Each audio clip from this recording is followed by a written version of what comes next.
এই ফুলটির নাম morning glory.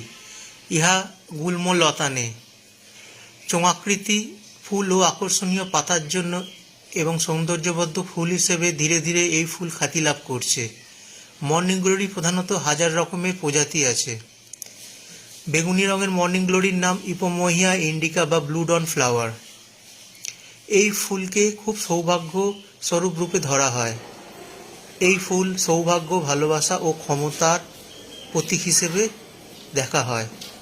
এছাড়া বলা হয় যে বাড়ির সামনে যদি মর্নিং গ্লোরি গাছ লাগানো হয় তাহলে সকল দুঃস্বপ্নকে তাড়িয়ে দিয়ে সুন্দর শিশুসুলভ স্বপ্নময় ঘুমের বাতাবরণ তৈরি করে এই ফুল।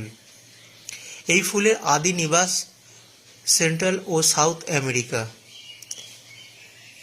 এছাড়া এই ফুল নিয়ে একটি বিতর্কিত কথা আছে যে কোনো কোনো দেশে একে আগাছা রূপে পুরোপুরি নির্মূল করে দেওয়া হয়, আবার কোনো কোনো দেশে শোভাবর্ধক ফুল হিসেবে একে দেখা হয়।